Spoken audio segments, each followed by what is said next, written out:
오늘 본문의 말씀은 계시록 16장 11절 말씀입니다. 아픈 것과 종기로 인하여 하늘의 하나님을 회방하고 저희 행위를 회개치 아니하더라. 불의한 세상을 향한 하나님의 마지막 재앙, 그 7 대접의 재앙이 계시록 16장에는 예언되어 있습니다. 7 대접의 재앙 그 첫 번째는 지난주 말씀을 나누었던 짐승과 우상을 경배하거나 짐승의 표를 받는 이들에게 독한 헌대가 발병하는 재앙이었습니다.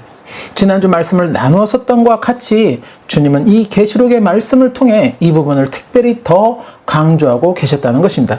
강조하셨다. 곧 주님을 믿는 이들에게 경고하셨다는 것입니다. 결코 사단의 미혹에 넘어가서 짐승과 우상에게 경배하지 말라고, 또한 짐승의 표를 결코 받지 말라고 경고하셨다는 것입니다. 그렇다면 주님은 왜 이것을 이처럼 강조하고 계실까? 그것은 그 경배의 결과가 또 짐승의 표를 받은 후에 당하게 되는 그 결과가 매우 처참하기 때문이라는 것입니다. 어떠한 이유에서라도 결국에 짐승과 우상에게 경배하였다거나 또는 짐승의 표를 받게 되었다면 그의 결국은 하나님의 마지막 재앙의 가장 첫 번째 재앙에 속하게 된다는 것입니다. 그들에게 발병하게 되는 독한 헌대, 그것은 단순히 보기에만 흉측한 그런 종기가 아니라는 것입니다. 그것은 곧 그들에게 죽을 만큼의 극심한 고통이 된다는 것입니다. 그런데 이들에게 당면하는 재앙이 이것으로 끝나지가 않는다는 것입니다. 오늘 나머지 6 재앙에 관한 그런 내용을 보게 되면 이 남은 재앙들 역시도 결국은 이들이 당하게 되는 그러한 재앙들이라는 것입니다.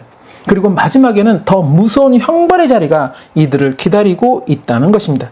일단 남은 6 재앙에 대해서 간략하게 먼저 살펴보게 되면 두 번째 대접에 의한 재앙은 바다를 향하고 있다는 것입니다. 재앙이 바다에 임하니 바다의 모든 생명들이 죽임을 당하게 된다고 예언하고 있다는 것입니다. 계시록 16장 3절 말씀. 둘째가 그 대접을 바다에 쏟음에 바다가 곧 죽은 자의 피같이 되니 바다 가운데 모든 생물이 죽더라. 바다가 죽은 자의 피같이 된다. 그리고 그 바다의 모든 생물이 다 죽임을 당한다. 곧 바다의 극한 오염이 발생하게 된다는 것입니다. 이것이 인간에게 어떤 재앙이 될까? 지금 일본이 핵 폐기물 오염수를 바다에 방류하는 문제로 인해 많은 이들이 우려하고 있습니다. 그들은 과학적으로 안전하다고 말하지만 사람들의 우려는 점점 더 커지고 있다는 것입니다. 당장에 바다에서 나는 것을 먹는다고 어찌 되는 것은 아니겠지만 그것이 몸에 쌓이고 쌓여서 어떠한 질병으로 우리에게 다가올지 모르기에 더 우려를 하게 된다는 것입니다. 그렇다고 바다 수산물을 먹지 않으면 그만이라고 말할 수 있을까?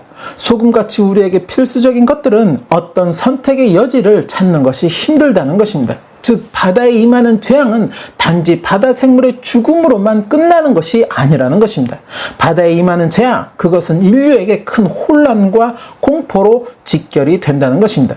이어 세 번째 재앙은 강과 물 근원에 임하게 된다고 예언하고 있습니다. 계시록 16장 4절 말씀.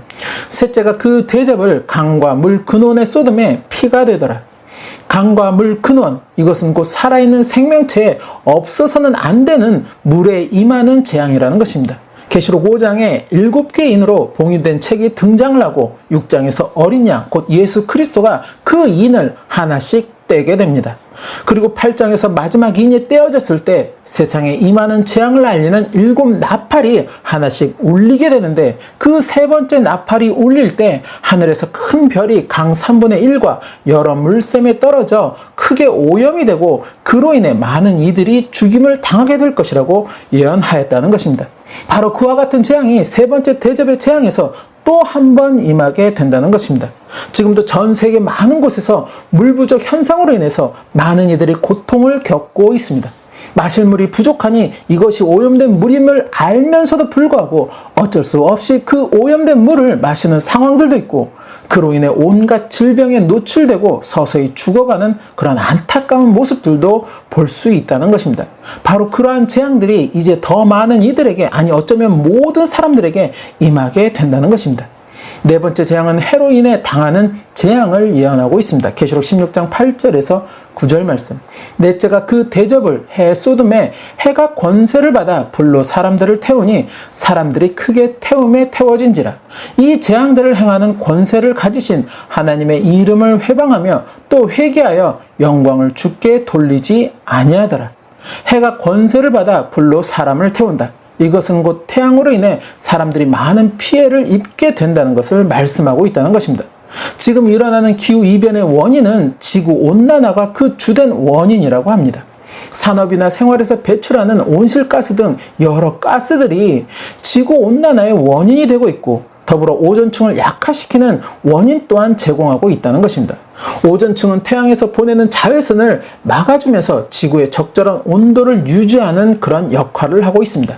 그런데 이 오존층이 약화되어서 더 많고 더 강한 자외선들이 지구에 내리쬐고 그 자외선에 사람들이 노출이 된다면 사람들은 자외선으로 인한 여러 질병에 시달리게 될 것이라고 관련 학자들은 말하고 있습니다.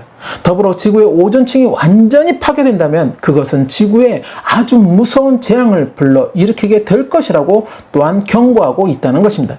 그리고 다섯 번째 재앙은 짐승의 보좌가 있는 곳에 임하는 재앙을 예언하고 있습니다. 계시록 16장 10절 말씀. 또 다섯째가 그 대접을 짐승의 보좌에 쏟으니 그 나라가 곧 어두워지며 사람들이 아파서 자기 혀를 깨물고. 이 재앙은 단순히 짐승을 향하고 있는 것이 아닙니다.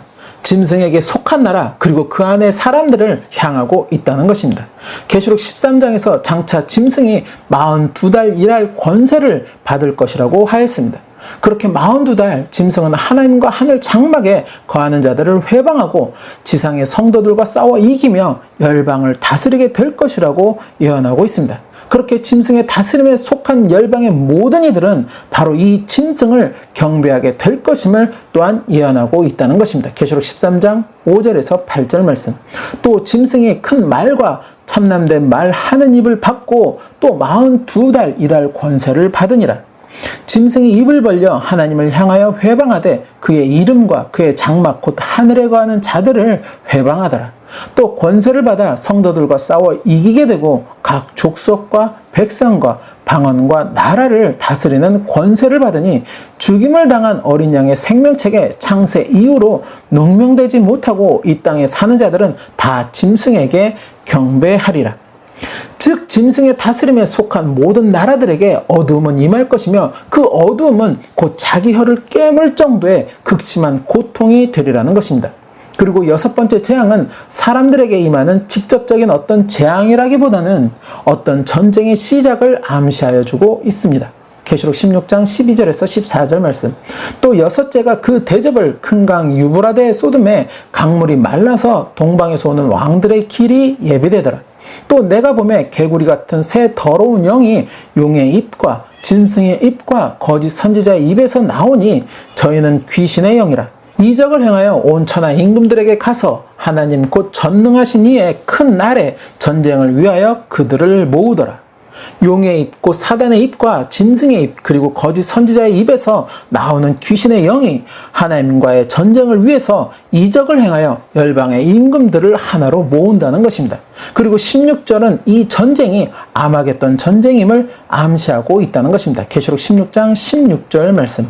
새 영이 히브리음으로 아마겟돈이라 하는 곳으로 왕들을 모으더라.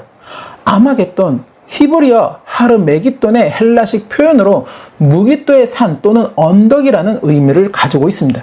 구약에서의 무기또 언덕은 이스라엘 역사상 수많은 전쟁이 치러진 것이며 에스겔 선지자는 마지막 전쟁 곧 곡과 마곡이 하나님을 대적하여 전쟁을 일으킬 것이며 그들은 모두 이스라엘 산에 엎드려질 것이라고 그렇게 예언하고 있는데 성경 학자들은 바로 이 이스라엘 산이 무기또 산이라고 이야기하고 있다는 것입니다. 에스겔 39장 4절 말씀. 너와 내 모든 때와 너와 함께한 백성이 다 이스라엘 산에 엎드러지리라. 내가 너를 각종 움키는 새와 들짐승에게 붙여 먹게 하리니. 어쨌든 선과 악의 최종적인 전쟁, 곧 하나님과 사단의 최종적인 전쟁, 그것이 아마겟돈 전쟁이라는 것입니다. 이 아마겟돈 전쟁 후에 사단의 세력들은 모두 멸망할 것이며 사단은 짐승과 거짓 선지자가 있는 불과 유황의 못, 곧 불못에 던져져서 그곳에서 영원한 고통을 받게 될 것이라고 계시록 20장은 또한 예언하고 있다는 것입니다. 계시록 20장 7절에서 10절 말씀. 천년이 참에 사단이 그 옥에서 놓여 나와서 땅의 사방 백성 곧 곡과 마곡을 미혹하고 모아 싸움을 붙이리니 그 수가 바닷물에 같으니라. 저희가 지면에 널리 퍼져 성도들의 진과 사랑하시는 성을 투름해 하늘에서 불이 내려와 저희를 소멸하고 또 저희를 미혹하는 마귀가 불과 유황못에 던지우니 거기는 그 짐승과 거짓 선지자도 있어 세세토록 밤낮 괴로움을 받으리라. 그리고 이어서 마지막 흰 보좌 심판이 펼쳐지게 될 것을 계시록 20장은 예언하고 있는데, 이 심판에서 생명책의 이름이 기록되지 못한 자들, 곧 짐승과 우상을 경배하거나 짐승의 표를 받은 자들, 더불어 하나님 앞에 불의한 영혼들은 모두 사단과 같이 불못에 던져지게 될 것이라고 또한 예언하고 있다는 것입니다. 계시록 20장 14절에서 15절 말씀. 사망과 음부도 불못에 던지우니 이것은 둘째 사망 곧 불못이라. 누구든지 생명책에 기록되지 못한 자는 불못에 던지우더라. 그렇게 6번째 대접을 통해 마지막 전쟁에 대한 것을 알린 후 마지막 7번째 대접이 공기에 쏟아지게 된다고 예언하고 있습니다. 마지막 대접이 공기에 쏟아지니 번개와 음성들과 뇌성이 나타나며 전례가 없던 큰 지진이 일어나게 된다는 것입니다. 기존의 섬과 산악이 없어질 정도의 큰 지진, 창세 이래 가장 크고 무서운 지진이 일어나게 될 것을 예언하고 있다는 것입니다. 계시록 16장 17절에서 20절 말씀. 일곱째가 그 대접을 공기 가운데 쏟음에 큰 음성이 성전에서 보좌로부터 나서 가로되 되었다 하니 번개와 음성들과 뇌성이 있고 또 큰 지진이 있어 어찌 큰지 사람이 땅에 있어 오므로 이같이 큰 지진이 없었더라. 큰 성이 세 갈래로 갈라지고 만국의 성들도 무너지니 큰 성 바벨론이 하나님 앞에 기억하신 바 되어 그의 맹렬한 진노의 포도주 잔을 받음에 각 섬도 없어지고 산악도 간데 없더라. 이와 함께 무시무시하게 큰 우박들이 하늘에서 또한 떨어진다고 예언하고 있습니다. 계시록 16장 21절 말씀. 또 중수가 한 달란트나 되는 큰 우박이 하늘로부터 사람들에게 내림에 사람들이 그 박제로 인하여 하나님을 회방하니 그 재앙이 심히 크미러라. 7 대접의 재앙, 하나님의 마지막 재앙은 이처럼 무섭고 두려운 재앙들이 된다는 것입니다. 그런데 이러한 무서운 재앙의 내용보다 계시록 16장은 더 중요한 말씀의 본질을 전하고 있습니다. 바로 한 번 죄악에 물든 자는 결코 회개하는 모습을 보이지 않는다는 것입니다. 짐승과 우상을 경배하는 이들, 그리고 짐승표를 받은 이들, 자신들에게 독한 헌대가 발병하고 온갖 재앙들이 임해서 고통을 겪으면서도 오히려 그 고통으로 인해 하나님을 더 비방하는 어리석은 모습들을 보인다는 것입니다. 바로 그 어리석은 모습을 계시록 16장은 오늘 본문을 포함하여 3번이나 걸쳐서 말씀하고 있다는 것입니다. 계시록 16장 9절 말씀.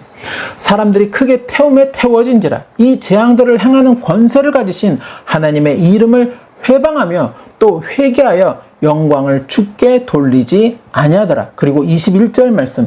또 중수가 한 달란트나 되는 큰 우박이 하늘로부터 사람들에게 내림에 사람들이 그 박제로 인하여 하나님을 회방하니 그 재앙이 심히 크미러라.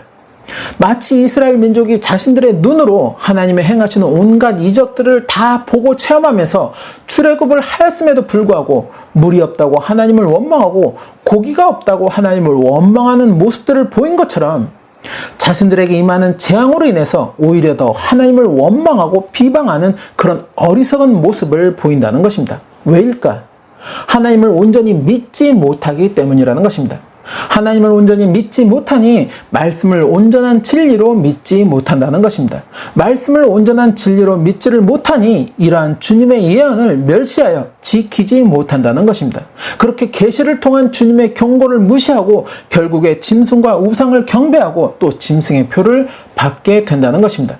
겉으로는 하나님을 믿는다고, 말씀이 온전한 진리라고, 그렇게 나는 주님의 예언을 멸시하지 않는다고 말하지만 결국 계시록에 예언된 그러한 상황이 임하게 되면 그 인내와 믿음의 진정성을 알 수 있게 된다는 것입니다.